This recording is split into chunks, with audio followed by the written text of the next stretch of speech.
वालेकुम सलाम।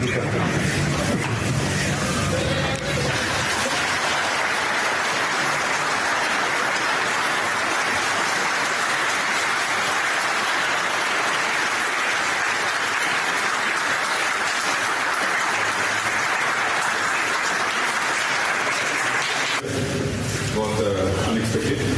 आप लोगों का शुक्रिया, आप लोग सबकी ताउन चाहिए। आज मेरी बहुत सारी मीटिंग्स और फुल बोर्ड है, फिर आप लोगों से मैं तफसीली तौर पर मिलूँगा। ये याद रखिए कि अदालत और सुप्रीम कोर्ट जो खुशी से नहीं आते, मसले अपने ख़त्म करने के लिए आते हैं। तो बराए करम आप ऐसा उनसे सलूक कीजिए जैसे कि एक मेज़बान मेहमान से करता है। यकीनन कुछ लोगों को परेशानी होती है, तो वो ये दरवाजे इंसाफ के आप हमवार रखिए, खुले रखिए, और जहाँ तक मुमकिन हो सके आप उनकी मदद कीजिए ताकि काम हमारा इंशाल्लाह आपसे मुलाकात होगी और तफसीली तौर पर। आप सब लोगों का शुक्रिया।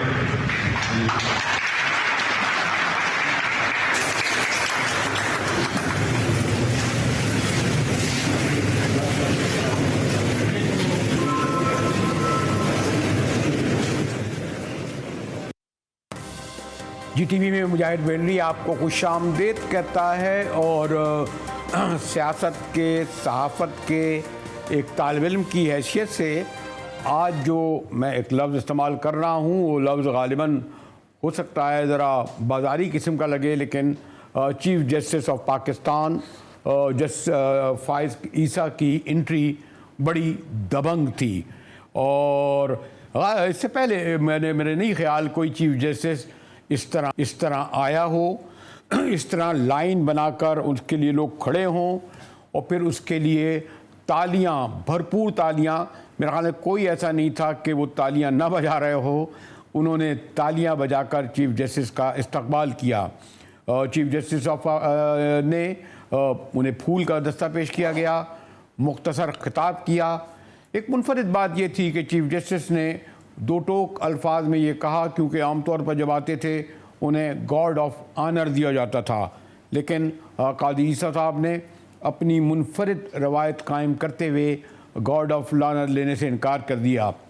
साथ ही जो पहुँचते ही आपको इल्म है कि जो ब्लड प्रूफ BMW जो एक हक होती है चीफ़ जस्टिस का, उन्होंने इसके लेने भी इनकार कर दिया। और फिर यकीनन पाकिस्तान की अदलिया की तारीख़ में पहली बार ऐसा हुआ कि कोई, वैसे तो 9:30 बजे कहा गया था, 11:30 बजे कहा था, कोई 11:45-12 बजे लाइव नशरियात का आगाज़ हुआ, जिसे पायलट प्रोजेक्ट कहा गया है। और ये अब से कोई 1-2 वक्फ़ों के बाद कोई 7 घंटे की तवील नशर नहीं। अब ये है कि जैसे मैंने कहा कि हमारे जस्टिस काज़ी फ़ाइज़ ईसा ने जो हालिया बरसों में बहुत ज़्यादा मुतनाज़ा रहे, बल्कि अगर मैं उन्हें मुतनाज़ा कहूँ तो बल्कि उससे ये कह सकता हूँ कि उनसे पहले जो चीफ़ जस्टिस थे, यानी कि हमारे जस्टिस अता मोहम्मद बंदियाल, उन्हें कहा जाता है कि पाकिस्तान की सियासी तारीख़ के सबसे मुनफरिद, सबसे मुतनाज़ा चीफ़ जस्टिस रहे। एक तरफ जस्टिस बंदियाल साहब के फ़ैसलों में बार बार उन पर यह इल्ज़ाम आया था उतरा, ख़ास तौर पर जब उन्होंने पहली बार इमरान ख़ान को गुड टू सी यू कहा अपनी अदालत में, और अक्सर ये इस्तेमाल वो करते रहे कि जुडिशरी तकसीम हो गई। बार बार ये कहा जाता रहा कि बेंच 5 रुकनी हो, 7 रुकनी हो, 8 रुकनी हो, और कुछ जजों का बाकायदा मुतालबा था कि फुल कोर्ट बेंच बनाई जाए।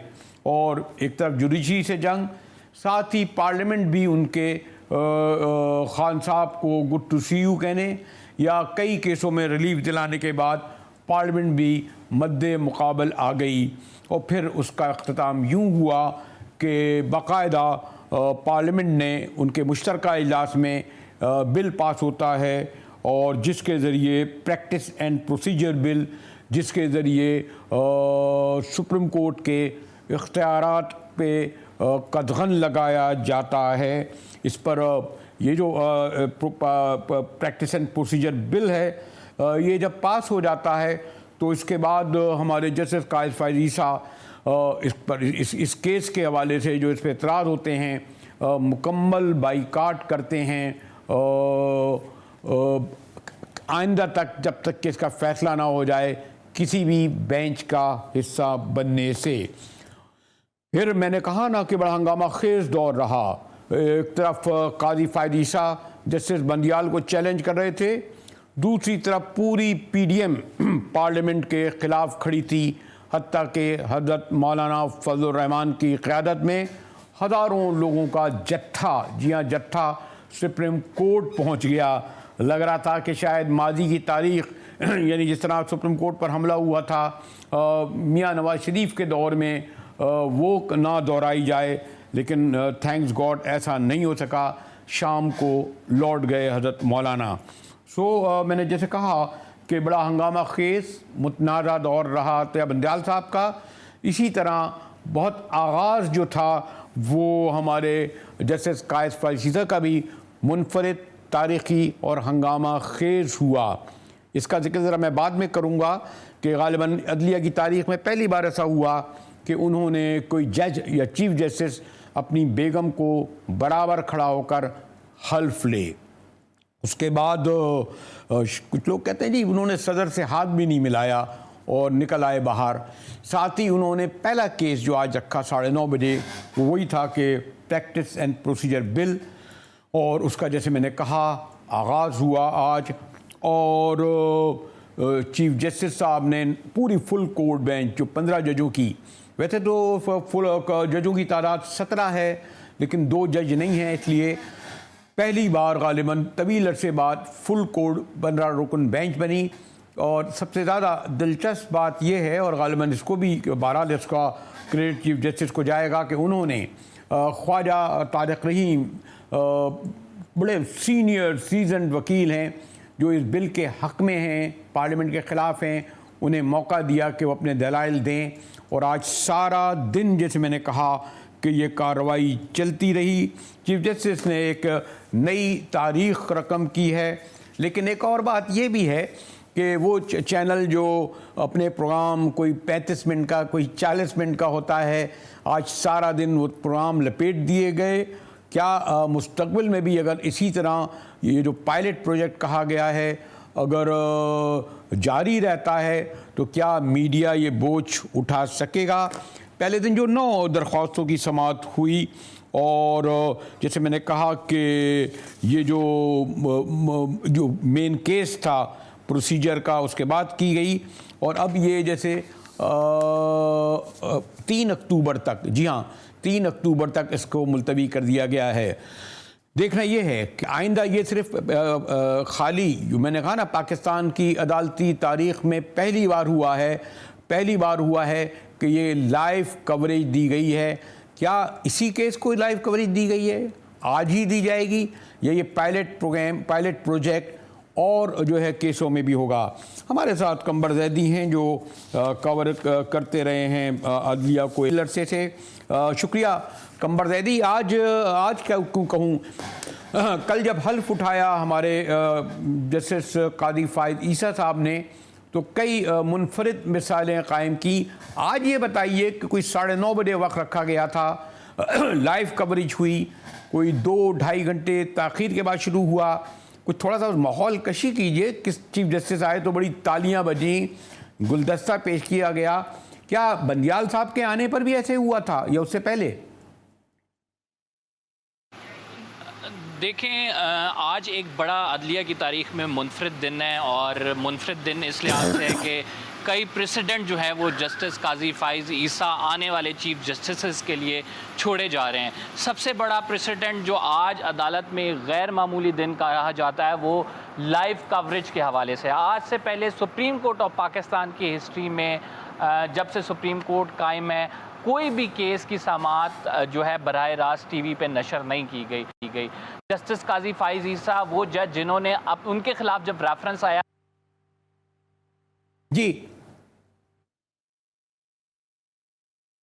तो उन्होंने ये कर दिखाया है। और जस्टिस काजी फाइज ईसा ने जो प्रोसीजर एक्ट के हवाले से समाअत थी ये लाइव नशर की गई। आज जब justice Qazi Faiz Isa supreme court of Pakistan आए तो ज़बरदस्त इस्तकबाल किया गया। सुप्रीम कोर्ट के तमाम मुलाजमीन यहाँ पे मौजूद थे। नहीं, मैंने आपसे ये कंबर यही मालूम कर रहा था, क्या अता बंदियाल साहब या उससे पहले साकिब निसार साहब उनका भी इस तरीके से इस्तकबाल कभी हुआ? और जिस तरह उन्होंने कहा मैं गार्ड ऑफ ऑनर नहीं लूंगा, उस वक्त गार्ड ऑनर भी दिए गए थे, BMW गाड़ी भी दी थी, या ये पहली बार हुआ है?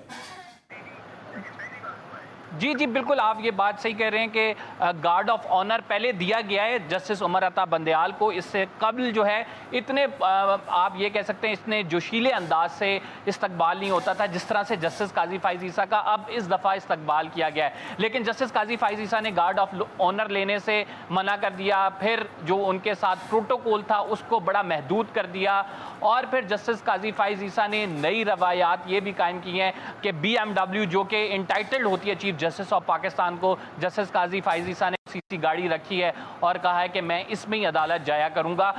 इससे कबल जस्टिस काजी फाइज ईसा जजेस कॉलोनी से पैदल मार्च करते हुए सुप्रीम कोर्ट आते थे और इस हवाले से जब सिक्योरिटी कंसर्न्स के हवाले से उनको आगाह किया गया तो उन्होंने कहा कि मेरी मर्जी है, मैं खुद से पैदल आता हूं। लेकिन अब वो 1300 सीसी गाड़ी में आएंगे। आज पूरा दिन एक मुनफरिद दिन इस वजह से भी रहा कि फुल कोर्ट की मीटिंग हुई। सबसे पहले 9:30 पर इस मीटिंग का आगाज हुआ। जिस केस की समाअत होनी थी वो 11:30 पर चली गई और तमाम जजेस बैठे। 4 नुकाती एजेंडा था इस मीटिंग का और उसमें सबसे पहले ये देखा गया कि मैं एजेंडे पे जरा बात आता हूँ। गालिबन ये जो कोर्ट नंबर 1 में हुआ, मुझे ये भी ज़रा बताइए, क्योंकि हर सहाफ़ी, हर वकील या ओहदेदार वो गैलरी में किस तरह अकोमोडेट हुआ, क्या हुआ, पास कैसे जारी हुए, और इसकी भी मुझे तफसील बनाइए। और आप मीडिया को किस तरीके से बिठाला गया।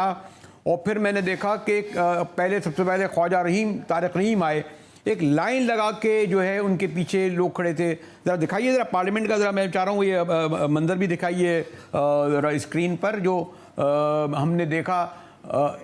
जी कंबर, बिल्कुल, आप बिल्कुल दुरुस्त बात कर रहे हैं। मुजाहिद बरेलवी साहब, उमर अता बंदियाल साहब आए थे तो उन्होंने मीडिया पे काफ़ी पाबंदियां भी लगाई, लेकिन जस्टिस काजी फाइज ईसा की अदालत में हर किसी को आप ये कह सकते हैं जिस तरह से वकला मौजूद थे, जिस तरह से मीडिया के नुमाइंदगान मौजूद थे। आज एक गैर मामूली दिन था, मीडिया के नुमाइंदगान की काफ़ी बड़ी तादाद मौजूद थी। खसूसी पासेस तो नहीं जारी किए गए, लेकिन ये अदालत सबके लिए खुली थी। जो भी आ रहा था अदालत के अंदर जा रहा था। कोर्ट रूम नंबर 1 की गैलरी में जो है PTV ने अपने कैमरे नस्ब किए। फिर ख्वाजा तारिक रहीम जो सबसे सीनियर एडवोकेट है, उन्होंने सबसे पहले दलाइल का आगाज़ किया। वकला की एक बड़ी तादाद मौजूद थी। पाकिस्तान बार कौंसिल के नुमाइंदे जिनकी आज पेटिशन अलाउ हो गई है वो भी वहाँ पे मौजूद थे। इसके अलावा लतीफ़ खोसा जो सीनियर एडवोकेट सुप्रीम कोर्ट के हैं, सलमान अकरम राजा, वो भी खुद से सिर्फ समाअत सुनने, फुल कोर्ट को देखने और फुल कोर्ट की कार्रवाई जो है आप ये कह सकते हैं विटनेस करने आए हुए थे। तमाम सीनियर वकला वहाँ पे मौजूद थे, मीडिया की बड़ी तादाद मौजूद थी। इसके अलावा आम लोग भी वहाँ पे कमर एक और बात बताइए कि आप क्योंकि कमर आप कवर करते रहे हैं और आमतौर पर जब प्रोसीडिंग होती है नॉर्मली जब लाइव नहीं होती तो बाज़ वक्त हमारे कुछ वकला का रवैया मिसबिहेव भी करने लगते हैं, चिल्लाने भी लगते हैं। बाज़ वक्त चीफ जस्टिस जो जजों का रवैया वो भी बड़ा सख्त हो जाता है, वो कहते हैं खामोश रहो, कभी मुकालमा ही होता है। लेकिन आज एक तो ये बात थी कि जब ये लाइव जा रहा था तो मेरे ख्याल एक तो ख्वाजा रहीम साहब की कोशिश थी कि वो ज़्यादा से ज़्यादा अपना टाइम लें, क्योंकि पूरा पाकिस्तान क्या सारी दुनिया में देखा जा रहा था। फिर जो पीछे खड़े थे वो भी चाह रहे थे कि आएँ। कोई इस दौरान जो जजों के दरमियान और हमारे वकला जो इस तरह के जो दरख्वास्त गुजार थे उनके दरमियान कोई ऐसा मरहला आया कि जिसे लगा है कि किसी एक जानिब से दूसरे के साथ ज़्यादती हो रही हो। ये मैं इसलिए भी कह रहा हूँ कि ये एक पायलट प्रोजेक्ट है प्रोसीडिंग दिखाने का, या प्रोसीडिंग आप जो कह रहे हैं 7 घंटे खुश उसलूबी से चलती रही। कहीं महसूस हुआ आपको ऐसा कि नहीं कुछ इसमें कुछ वकील ज़्यादा फ़ायदा उठाना चाह रहे थे, कुछ जज एक आध कोई स्नब करना चाह रहे थे? मुजाहिद साहब, जो हमें महसूस हुआ, जो हमने विटनेस किया, वो ये था कि जैसा कि वाज़ेह तफरीक सुप्रीम कोर्ट ऑफ पाकिस्तान में मौजूद है, दो हम ख्याल ग्रुप हैं आपस में, एक ने जजमेंट दी हुई है, एक उसके अगेंस्ट था। तो चीफ जस्टिस के जो राइट साइड पे बैठे हुए हैं जस्टिस मंसूर अली शाह साहब और फिर जस्टिस सरदार तारिक और इसके साथ जस्टिस अतर मिनल्ला, इनकी जानिब से ऑब्जर्वेशंस दी जाती थी। तो चीफ जस्टिस के लेफ्ट साइड पे बैठे हुए जजेस जस्टिस इजाजुल एहसन और जस्टिस मुनीब अख्तर उसका बाकायदा तौर पे जवाब देते थे। और इन दोनों के क्रॉस ऑब्जर्वेशंस में जो मुतासिर था वो वकील होता था, क्योंकि वकील दोनों की ऑब्जर्वेशन सुन के सवाल नोट करता था। जैसे ही वो रिस्पॉन्ड करना चाहता था तो दूसरी साइड का जज पहले जज की ऑब्जर्वेशन के जवाब में एक और सवाल कर देता था। और इससे ये होता था कि वकील को जो टाइम है वो कम मिला। फिर चीफ जस्टिस ऑफ पाकिस्तान ने, चूंकि ये केस आगे लेके बढ़ना था, चीफ जस्टिस ने कहा आप तमाम सवाल नोट कर लें। तकरीबन 22 के करीब सवालात हैं जो कि ख्वाजा तारिक रहीम ने जो नोट किए, और उन्होंने कहा कि फिर मैं इनका जवाब बाद में दूंगा क्योंकि मुझे बोलने का वक्त ही नहीं मिल रहा। जैसे ही मैं बात करने लगता हूं, दूसरी साइड से जो है जज वो कोई बात करने लग जाते हैं। तो आज बड़े इंटरेस्टिंग लम्हात भी देखने को आए जब दो जजेस मुस्कुरा रहे थे ये तमाम मामला देख के। आपको ऐसा लगा कि वो जो जस्टिस अता बदियाल के दौर में जो अदलिया आपको तकसीम थी नज़र आई, कादी फायदी साहब तो बाकायदा कहने लगे कि जी मैं उस वक्त तक आऊँगा ही नहीं जब तक इस केस का फैसला नहीं होगा।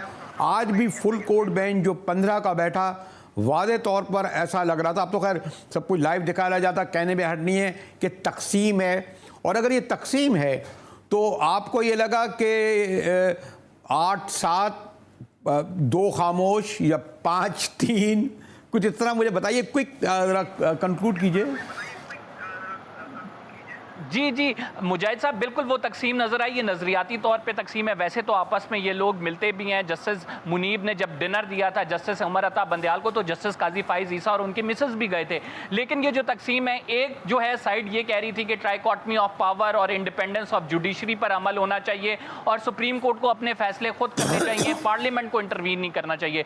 दूसरी साइड ये कह रही थी कि जो अवाम की उमंगों के नुमाइंदे जो हैं वो पार्लियामेंटेरियंस हैं, और पार्लियामेंटेरियंस अगर चीफ जस्टिस के इख्तियारात को भी कर्टेल करते हैं तो वो कर सकते हैं, उनको ये हक हासिल है। तो ये दोनों क्रॉस आर्ग्यूमेंट्स देखने आ रहे थे। लेकिन अगर आप बात करें कि वो जो तकसीम थी, देखें जजों ने इस पर स्टे दिया, वो अभी तक राइट नाउ ऐसा लग रहा है कि वो अपने फैसले पर कायम है, जिस तरह से वो डिफेंड करते आ रहे थे जो जजमेंट उनकी कंबर मेरे पास अभी तो मैंने कहा ना कि मैं और ज़्यादा तफसील से, मेरा ख्याल है सॉरी टू से इतनी तवील लोगों ने देखी भी नहीं होगी, मैं भी कई बार मिस कर गया, वक्फा भी आता रहा। क्या आज के बाद बिल्कुल स्पेसिफिक जवाब दीजिएगा, ये लाइव प्रोसीडिंग इस केस के लिए थी, कल भी होगी, और आइंदा जो केसेस होंगे 5 इस बारे में अदालत ने कोई वाज़ेह नहीं किया कि पर्टिकुलरली सिर्फ इस केस के लिए प्रोसीडिंग्स रखी गई थी या फिर ये अदालती मजीद जो केसेस होंगे यानी कल के दिन में जो आम लोगों के केसेस होंगे उनके लिए भी होगी।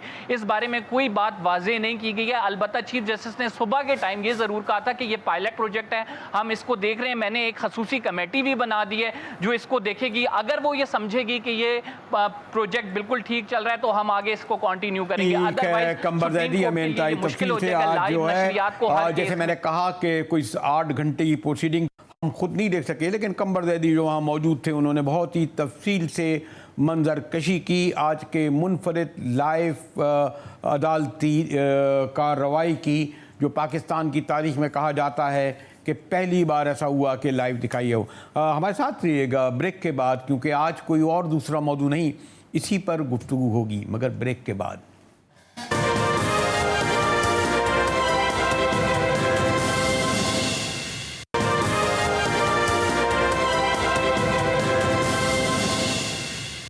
GTV में एक बार फिर मुजाहिद बिलवी आपको खुशामदीद कहते हैं। कहा यह जा रहा है कि पाकिस्तान की अदालती तारीख़ का ये पहला बार हुआ कि पूरी प्रोसीडिंग लाइव नशरियात जैसे पायलट किया गया। और फिर ये भी है कि वो जो एक मुतनाज़ा प्रोसीजर बिल था उसी से आगाज़ आज किया। कोई 7 घंटे प्रोसीडिंग जारी रही, पता नहीं कितने लोगों ने देखी नहीं गई। आज तो पता ही नहीं चला कि बिजली महंगी और पेट्रोल महंगा, सब कुछ। जैसे शायख उस्मानी साहब बड़े सीनियर सीजन हैं, जैसे मुनफरिद इजलास था, काफ़ी थका देने वाली प्रोसीडिंग पूरे 8 घंटे दिखाई गई। पायलट लाइव दिखाया गया, शायद आइंदा देखा जाए। आपको ये जो 2-3 चीज़ें क्या मुनफरिद नज़र आई जस्टिस फायद ईसा के दबंग आमद के बाद? कोई मुनफरिद चीज़ नहीं है। हर जज का एक ही तरीका होता है केसेस सुनने का। उन्होंने केस फिक्स किया, उसकी हियरिंग शुरू हुई और वो अब चल रही है। ये अलग बात है कि उन्होंने ऐसा केस सिलेक्ट किया हियरिंग के लिए जो कि बहुत ही इम्पोर्टेंट है, क्योंकि आपको जैसे मालूम है कि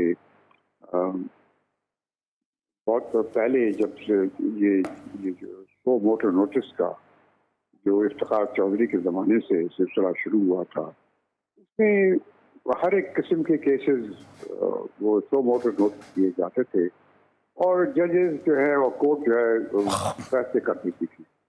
अब देखिए, हर एक इंसान का ये राइट होता है कि जब उसके खिलाफ कोई फैसला हो, खासतौर से सिविल केसेस में, तो वो उसके खिलाफ अपील करने का उसको हक होना चाहिए। तो वो तो अपील होता है, अगर आपने हाई कोर्ट में केस फाइल किया तो आपको केस डिवीजन बेंच के पास जाता है, डिवीजन बेंच ने आपके खिलाफ फैसला किया, अगर सुप्रीम कोर्ट में जाते हैं तो आपको अपील का हक मिलता है, क्योंकि जजेस बहरहाल ह्यूमन बींग्स होते हैं और अगर वो गलत फैसला भी कर सकते हैं तो दूसरी जो अपीलेट कोर्ट होती है वो सही कर सकती है। तो अब ये जो चीज़ चल रही थी, लेकिन ये शो मोटर नोटिस में ये चीज़ नहीं थी। शो मोटर नोटिस में एक केस आया आपके सामने, आपने उसको देखा, आपने फैसला कर दिया और किसी की ज़िंदगी तबाह कर दी, किसी को शुरू कर दिया। ये ऐसी चीज़ थी जिसके करने के लिए कोई ना कोई लॉ बनने की ज़रूरत थी और मेरे ख्याल में ये जो लॉ बना था, प्रैक्टिस प्रोसीजर एक्ट, उसकी मेन रीज़न यही थी कि जो अगर कोई शो मोटर नोटिस इस किस्म का हो तो उस पर कोई केस हो तो उस पर अपील की गुंजाइश होनी चाहिए। रिव्यू की तो यकीनन है, सुप्रीम कोर्ट में कोई ऑर्डर रिव्यू हो सकता है, लेकिन रिव्यू में जो स्कोप होता है वो बहुत लिमिटेड होता है। कोई ख़ास पॉइंट के पर आप कर सकते हैं, लेकिन अपील में आप हर एक चीज़ डिस्कस कर सकते हैं। तो अपील का उसमें राइट दिया गया कि आप एक लार्जर बेंच से अपील करवा सकते हैं। तो वो इस वजह से मेरे ख्याल में ये बड़ा अच्छा कानून था। नहीं, लेकिन एक जस्टिस साहब, एक तो खैर गार्ड ऑफ ऑनर उन्होंने लिया, का BMW भी नहीं लूँगा। पहले सुना है ऐसा, इस तरह तालियां बजाकर इस्तकबाल भी किसी का नहीं हुआ, मुनफरिद स्टाइल था। एक तो ये बात उन्होंने एक अपने जाहिर की, लेकिन आप समझते हैं कि जो ख़ास तौर पर जिसके लिए उन्होंने करा, यानी पार्लियामेंट ने भी तो जो इख्तियारात लिए थे जुडिशरी से, यानी एक ज़माने में जुडिशरी भी इस्तेमाल होती रही मिलिट्री के ज़रिए पार्लियामेंट के ख़िलाफ़, आज ये हुआ, तो उसको आप समझते हैं कि पहले केस को तवील लाइव दिखाना ठीक था? अब ये एक दूसरा सवाल है। पहले आपने सवाल पूछा तो उससे मुख्तलिफ है। अभी आप पूछ रहे हैं मुझसे कि ये जो लाइव दिखाया गया है कि क्या ये सही है कि नहीं सही। मेरी नज़र में तो ये सही नहीं है। अच्छा, मैं तो समझता हूँ कि जुडिशरी को बिल्कुल अलग थलग रहना चाहिए और कभी वो सोशल मीडिया पर या मीडिया पे आनी ही नहीं चाहिए।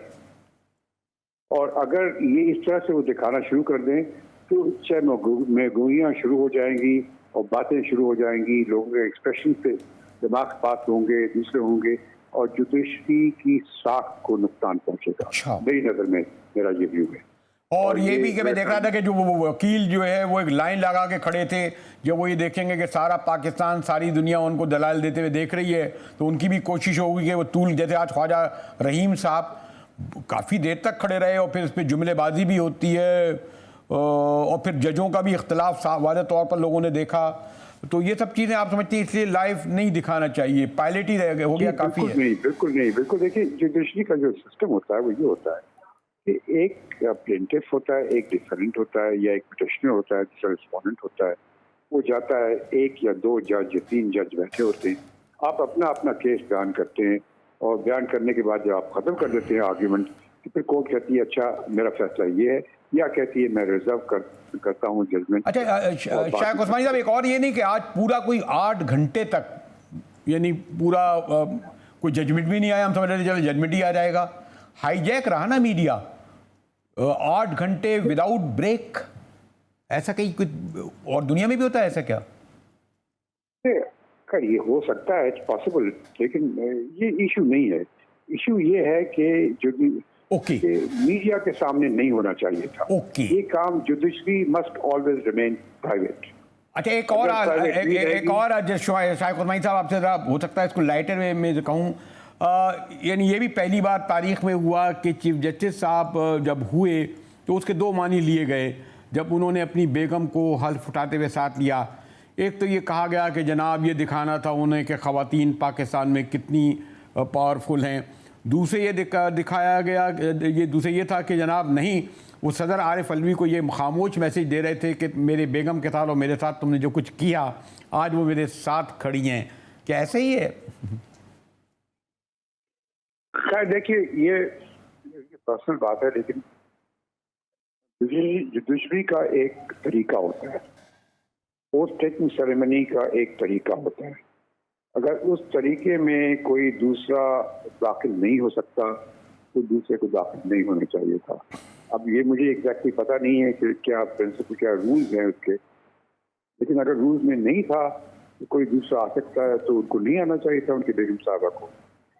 अगर रूल में परमिशन है तो ठीक है, आने दें। नहीं, मेरे ख्याल रूल्स या कोई रवायत, आपके यहाँ रवायत बहुत होती है, रवायत नहीं मिलती। कल ये भी हो सकता है और शायद वो 2030 में हो जाए जस्टिस आयशा तो वो अपने शौहर को खड़ा कर दे साथ बराबर में। ये तो ये देखिए, एक पॉलिटिकल चीज दूसरी होती है। मसलन एक प्राइम मिनिस्टर होता है, वो अपनी बीवी को साथ रखता है। एक तरीका चला आ रहा है, सारी दुनिया में ऐसा होता है, लेकिन आज तक तो किसी जुडिशरी में कहीं मैंने नहीं देखा कि पोस्ट टेकिंग सेरेमनी में कोई दूसरा हो, चूंकि पोस्ट टेकिंग सेरेमनी एक पर्सनल चीज होती है between the person who is taking the oath और जो ओथ लेगा। शुक्रिया जस्टिस शायक उस्मानी साहब, हमारे साथ रहिएगा। मिलते हैं एक ब्रेक के बाद। और ज़रा मैं सोचा कि एक खातून जज से क्यों ना इस बारे में राय ली जाए। मिलते हैं ब्रेक के बाद, हमारे साथ रहिएगा।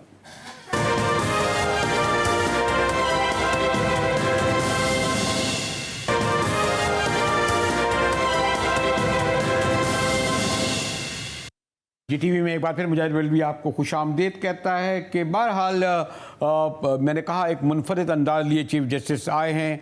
आज जैसे उन्होंने प्रोटोकॉल नहीं लिया, आज उन्होंने गार्ड ऑफ ऑनर नहीं लिया, आज उन्होंने गाड़ी नहीं ली, तवील नशियात चली। कल भी एक नई उन्होंने तरह डाली कि जब वो हल्फ ले रहे थे तो उनके साथ उनकी बेगम खड़ी थी, क्योंकि माजी में उनकी बेगम बड़ा सफ़र मुख्तलिफ़ केसों में किया। मेरे साथ बेगम नासरा इकबाल चीफ जस्टिस रही हैं, बड़े घराने की हैं। जैसे साहिबा, ये आप कैसा देखती हैं इसको? कुछ लोग कहते हैं कि ये एक अच्छा पैगाम था कि जी औरतों को वो बराबर समझते हैं और अच्छा हो सके। कुछ लोगों ने कहा, शायद उस्मानी साहब कह रहे थे रवायत के ख़िलाफ़ था। आप कैसे देखती हैं? बिल्कुल मुनफरद कदम था और मेरा ख्याल है उनका मकसद यही था कि ये ज़ाहिर हो जाए कि इंसान जो भी मुकाम पाता है वो दोनों की कोशिश से होता है, एक की कोशिश से नहीं होता। कह तो कोई भी सकता था, लेकिन उन्होंने इसको एक बात उजागर की और ये उनकी खसूसियत। लेकिन एक ये भी इदारों की अपनी रिवायत होती है, सुप्रीम कोर्ट की भी एक रिवायत है। लेकिन कुछ ये नहीं लग रहा था कि एक क्योंकि सदर आरिफ अलवी ने डायरेक्ट उनके ख़िलाफ़, उनके बेगम ख़िलाफ़ रेफरेंस लिखा था, एक पैगाम उन्होंने खामोश दिया सदर अलवी को अपनी बेगम को साथ खड़ा करके जब हल्फ ले रहे थे। बस ये दोनों वजूहात हो सकती हैं, क्योंकि ये बिल्कुल ठीक है। जब उनके ऊपर रेफरेंस प्रेसिडेंशियल आई थी तो उसमें जो सबसे ज़्यादा जिस बात को सामने उजागर किया गया वो ये था कि उनकी एहलिया के जो असासे थे वो इनकी आमदनी से तनासब नहीं रखते थे। तो फिर वो जब सरीना आई, उन्होंने कहा जी मैं अमेरिकन स्कूल में पढ़ाती रही हूँ कई साल, लेकिन 3 उनके असासे एक अमेरिकन स्कूल की प्रोफेसर की तनख्वाह में कैसे उन्होंने पाए, ये बात जो थी ये खुली रही। फिर सुप्रीम कोर्ट ने वो सारी रेफरेंस जो थी उसी को कॉश कर दिया। नहीं, अगर मैं आखिर में आपसे पूछूँ थोड़ा लाइटर वे में इंटरेस्टिंग ये है कि जैसे इसके मायने आइंदा कोई जो प्राइम मिनिस्टर होगा, सदर होगा, और मुझे याद है अगर बेगम भुट्टो बेनज़ीर भुट्टो साहिबा जब हल्फ ले रही थी, जरदारी साहब ने बड़ी कुर्बानी दी थी, वो साथ नहीं खड़ा किया। आइंदा ये होगा कि सदर साहब से चीफ जस्टिस या कोई प्राइम मिनिस्टर सब अपनी अगर बेगमों को खड़े कर ले गए कि भाई उन्होंने बड़ा सफ़र किया है मेरी वजह से, तो इसलिए मैंने पूछा ज़रा लाइटर वे में जस्टिस साहिबा। देखिए ना, तो इसमें क्या बात है जो काबिल इतराज़ है? आखिर अगर सदर औरत नहीं बन सकती, सदर औरत नहीं बन सकती। सबसे अच्छा। पहली बात तो ये हमारे आइन का हिस्सा है कि उसको मुसलमान और मर्द होना चाहिए।